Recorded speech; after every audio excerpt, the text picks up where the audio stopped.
to the group, under the critical eye of all the other instructors here. And then what we do is we critique him and basically see how well he does in being able to teach any skill in MBC on demand. So feel free to grab whoever you like to help you out.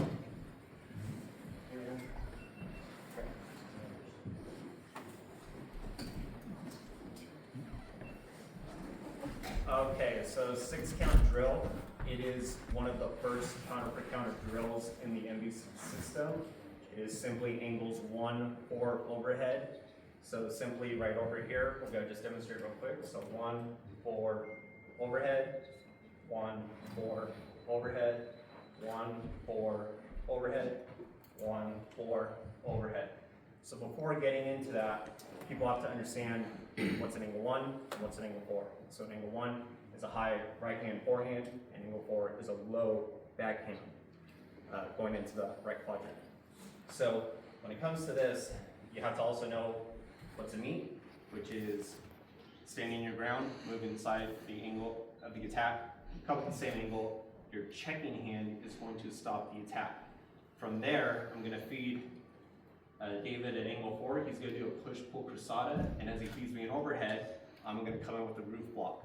And that's going to be the first completion part of my side, and then it will come to his turn doing a meet for an angle 1, my turn doing an angle meet, push-pull cruzada for an angle 4, and I'm going to feed him an overhead. He's going to do a roof block. So 1, 4, overhead, 1, 4, overhead. And so this right here also refines certain drills, such as an angle 1 meet. It could also be an angle 1 vegan. So all of those drills can go in unison with learning the 6-count drill. Also with 6-count, it is the building block or the Lego to Sombrata. So if you combine Serrata with 6-count, you can get Sombrata. Any questions? Okay. Yeah, can you tell me about the angle of the roof block and the correct structure of the roof block? Yes. So with the structure of the roof block, you want to have the angle of your live hand 45 about in front, and you want your live hand to be indexed to the first metacarpal of your knife hand, and you want to make sure that you're going forward and up into that angle. And what your partner can even do to make sure that you're doing a good roof block is he can put some weight into it, and that would define that you have a good structure when you're holding that roof block. Does a 45 still hold true if the person's much shorter than you? No, it could change depending on the height discrepancy. How do you establish distance for doing the drill itself? Well, in this part, if I could come in with a meet for an angle 1, that would be like the first rule of measure, because if I'm just here at cruzada range and I'm feeding a 4, I'm also feeding a bad 4 because I'm not targeting at his belt line and I'm not giving enough of a compelling cut for him to want to do a push-pull cruzada, which is more push than pull.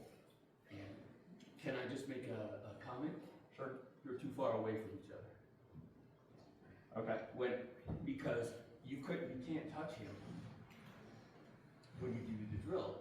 So perhaps your structure on meat is more this angle than this angle. Okay. But I'm very old school, so you have to bear with me. So I'm an FMA instructor, and I teach with you guys like this. I can't do it like this. Well, if you have your knife hand above your live hand, you run a risk of cutting your own self. Okay. In general, what's the purpose of this drill? Or especially all of drills? Well, the purpose of this drill is to refine the speed stops. Okay. And can you tell one of the speed stops of this drill? Yes, so a speed stop from a 6-count drill could be a roof block speed stop. It could also be a shoulder stop if you wanted to just stop it from the angle 1, or since it's a meet, it would just be an angle 1 meet. Or it could be the vegan version of the angle 1. Steve? Can you define a meet for an angle 1 for me, please? Yes. So you want to stand your ground, you want to move inside the angle of the attack, you want to couple the same angle, your checking hand stops the motion, the cut. You do a couple rounds of it? Yep.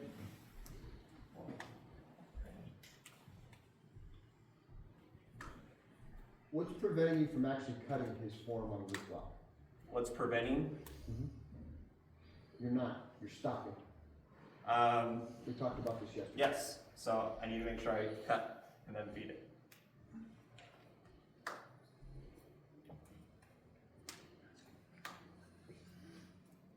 There you go. If you observed your students were having difficulty with the checking hand mechanics during 6 count, what instruction would you give to help them find that? I would just have them pause and I would walk them through the requirements of the meet. What's the variation off the number 4, other than a push-pull passat? If I crossada his angle 1, and he would do a meet for an angle 4. What is the practical application of the angle 4 and 6 count? The practical application would be push-pull crossada, cut to the tricep, cut it again and back again against the tricep, stretch it before step, and then you would end up doing speed stop finish. So I was kind of wondering that weird. So when you do the angle 1 meet, what is that for to him in the finish? Like what's the practical, the speed stop expression of that? I'm not understanding the When you question. feed the angle 4, when you're feeding it, what are you doing? What does that represent in an application? Is that closer to? Yeah. A lot more better. The application could be the angle 1 vegan version. Bernie? So my hand is messed up now. I can do the angle or palm check. Is there an alternative that I can use to do a check? Like, can I use my finger? You can. Yeah, so if you need for an angle 1, I could use the back of my forearm. No. I would use the palm of my hand, and I would just articulate the angle. I'm sorry? My hand is like totally busted up, so it's like I have a hard time trying to make impact with the palm. Or for people with smaller stature who might have small hands, small surface area, what option could you give them as an alternative for the push-pull to the angle 4? Is there an alternative for their blocking surface?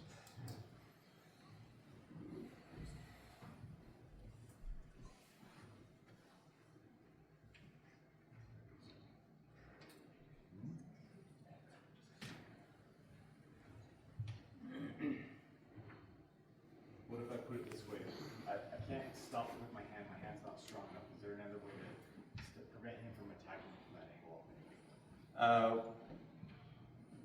I could do a 2-handed beat. Okay, so one of the alternatives is to block with the forearm instead. You can do a push-pull persona, block with the back Oh, of the so forearm. just go lower? Yes, Okay. yes. Alright, I can see that. Within counter for counter drills, cyclical drills like this, what do we mean by the double tap concept within this context?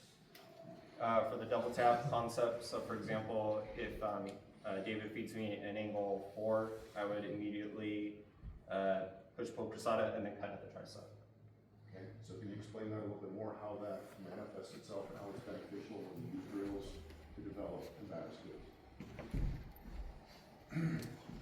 It helps with the refining of the skill because you're getting to the arm sooner. David, can you answer that? Double tap is going to be basically increasing the repetition speed, doubly. Okay, so when it comes down to cyclical drills and MBC, when you think of the sequence of angles, every defense we do is followed by a counter. Well, in MBC, that counter also represents the first cut that you would have in a speed stop. So after your initial defensive response, either push-pull for Kasadi demonstrated earlier, the push-pull for the angle 4, what was the overhead would be repurposed as a cut in the tricep. Okay, if you're doing a meet for an angle 1, what was the angle 4 could be the thrust to the armpit or the top of the leg. So the double tap concept means that your initial defense is followed by an immediate counter, and that counter basically supports the skill development of doing speed stops. Any other questions? So you talked about on the angle one, sometimes you may do a cursada, sometimes a meet. What's this concept called, and how can you incorporate that into your training? Could you repeat the question one more time? So sometimes on the angle one, sometimes you said you'll meet it for this drill, and sometimes you said you would cursada the angle one. What's this called? This would be called mini testing.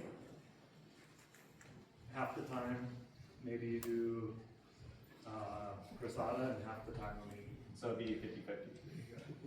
And why would you use that? So that way you could increase the stimulus response with your partner's reaction and response time. You can tell you have kids.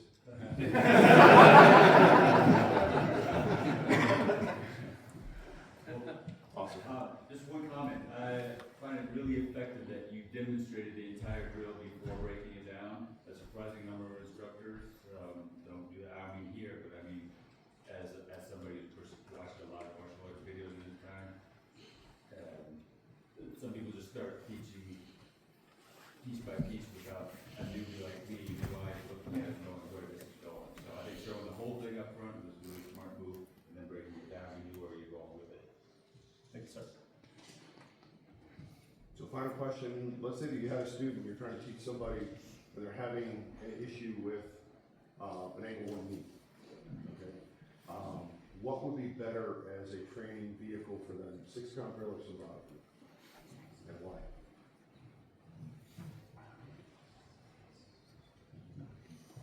I could probably integrate both. For a 6-count, I would just more slow it down, maybe even just give them the arm so that way they just know exactly where to meet. And then for the Sombrata drill, just taking it slow and then having them understand all the angles that are incorporated with Sombrata. Realistically, what you want to do is, if you are trying to isolate, if they're having trouble with a knee for angle one, 6-count drill is preferred because there's less other stuff between the repetitions. So given a certain amount of training time, if they do 5 minutes of reps in 6-count, they're going to get more reps under angle one because they don't have to worry about the other angles. It allows you to focus on that. Plus, the duration between each rep is shorter, so they can make micro adjustments in between. So if somebody's when they're having an issue with a particular skill, find a drill that includes that skill and allows repetitions, but make sure that there are as few other elements as possible. Cool. Nice work.